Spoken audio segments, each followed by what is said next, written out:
remember this? War is raging in Iran. We're praying for all the soldiers and troops. That's great that you're praying, but... How about all the kids that died when the USA hit the towers? It broke my heart. That is the...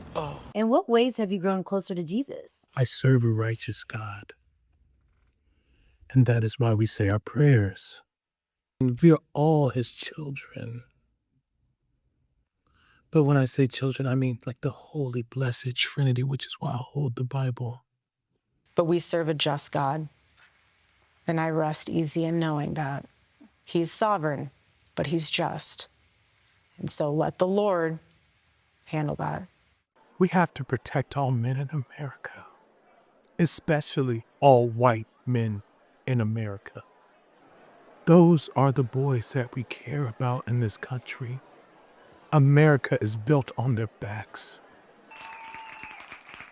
Yes, because they are the ones who mattered most. Don't let anyone disenfranchise you because you're a young man, especially a young white male man. Don't ever let anyone talk down to you. We need strong men out there. And remember Erica Kirk's reaction? Every morning I wake up to a new headline lying about me. I have comedians dressing up in whiteface. I have people saying I'm not fit to be CEO. And I have Candace Owens claiming I murdered my husband. And the list goes on and on and on. The whiteface line. As we have covered over and over and over and over again, is a complete farce. But leave it to this guy, Jake Paul, to try and even the score that, to be clear, does not need to be evened. Here he is with fellow member of MAGA and comedian Theo Vaughn, where he is plotting his revenge. I want to ask you something because I've been, over the last couple of days, calling makeup artists, and I was going to do a response to this and like go and do like the full on darker. Yeah. Mm-hmm. And do it and just do it back, because why not? Yeah. Like, are we on the same playing field? Like, I think if there's a way to do it, singing in well, even this sentence, but if there's a way to do it, I've been here many times. If there's a way to do it, I think, yeah. I don't see in color, I see in truth. And take a wild guess who would confront him over this. Fellow supporter of the 45th and 47th President of the United States of America, that would be rap artist Waka Flocka Flame, who, objectively speaking, has one of the most entertaining videos I have ever seen with a signer at his show who he clearly does not know is a signer.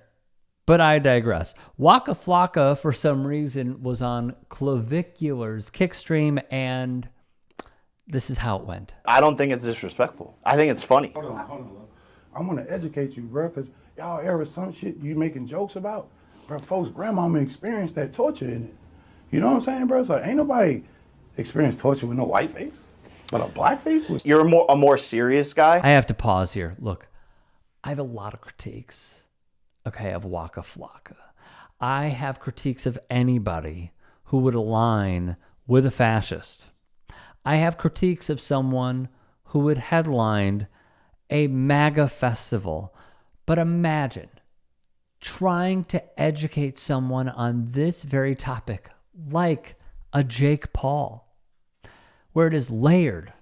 I mean, we are dealing with oppression, systemic racism, slavery, minstrel shows, and the response is, you're just serious, bro. Like, what the fuck? I'm friends with blacks, whites, purples, Mexicans, all of the above, girls, boys, Indians, all of that. Did he say purples?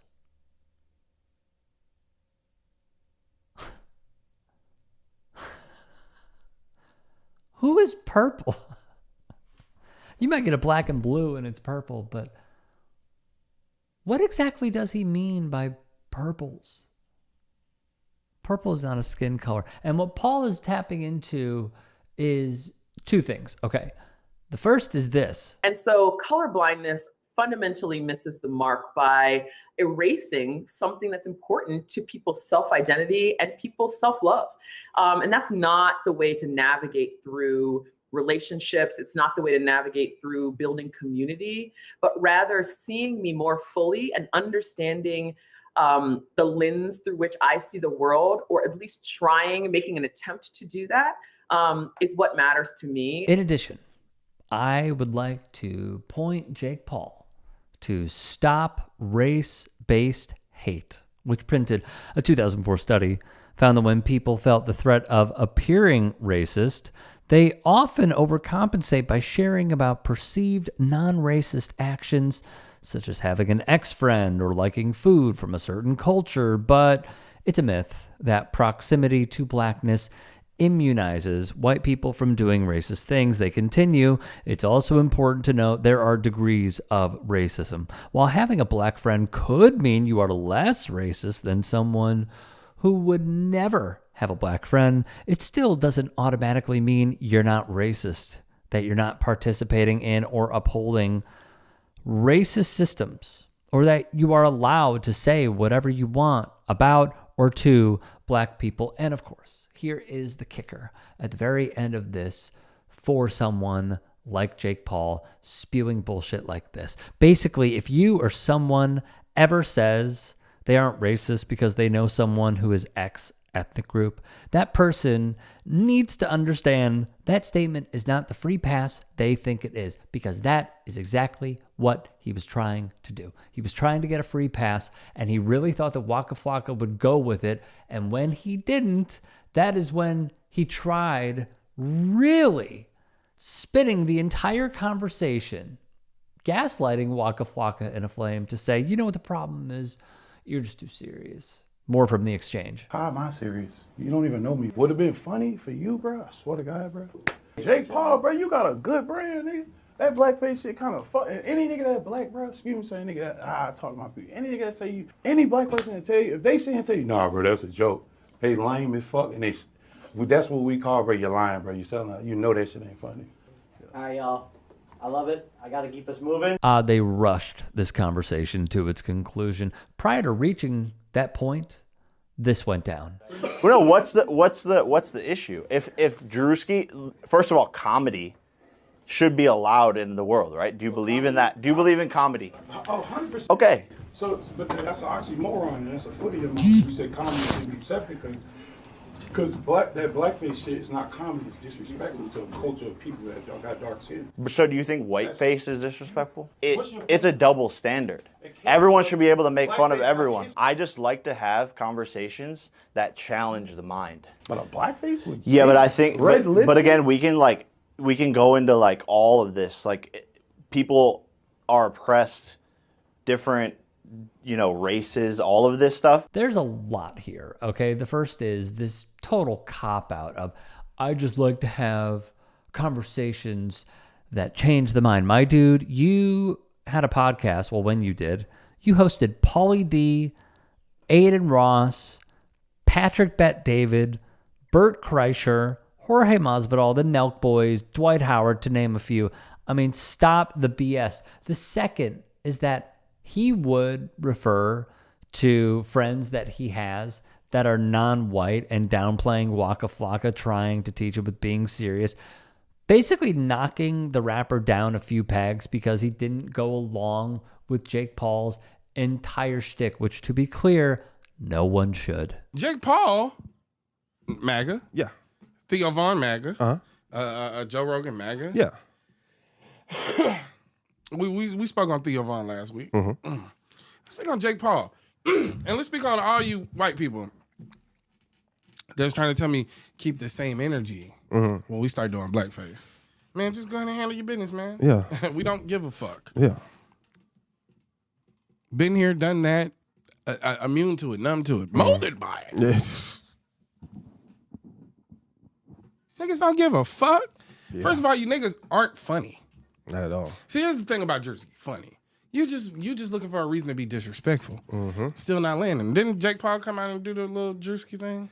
Did he do it already? I don't know if it looked like it was AI. I think it's AI. But if he went out and do it, I mean, it don't look like Druski to me. Nah. Like a nigga named Tanner. You still look like a cracker even in blackface. Yeah. Who cares? Nobody cares. Hey, is your jaw, ain't his jaw supposed to be wired shut? Ain't you supposed to be shutting the fuck up? Yeah. Then you just get your shit rocked. Third, and this is just for Waka Flocka. My dude, this is your flock. This is your tent. These are your people. This is how they think. I mean, how can you see what you support and hand in hand you go to the polls and say, we're doing this together? I mean, I would hope there is some recognition here that Jake Paul is not necessarily the outlier, but he is actually symptomatic of the MAGA movement. I mean, look, just something to consider. Back to Paul, as explained by Claire Corbold, an associate professor of history at Deakin University. The backlash for Druski's whiteface parody of conservative white women ignores the difference in power dynamics, wrote Complex. Blackface minstrelsy, which emerged in the 1830s just as slavery was beginning to disappear, punches down as a form of mass entertainment designed to degrade black people, while whiteface punches up to critique power, privilege, and entitlement. From BET.com, Druski is punching up. Druski is punching up at a political archetype that currently holds enormous cultural and institutional influence. Blackface punches down at a group that has been systemically marginalized for generations. That is not a subjective opinion about whose feelings matter more. That is the difference between satire and slur, between parody and harm. Paul asking, are we on the same playing field to Theo Vaughn is ironically the most revealing part of the whole exchange. The answer is no. And the fact that he had asked suggests he knows it too.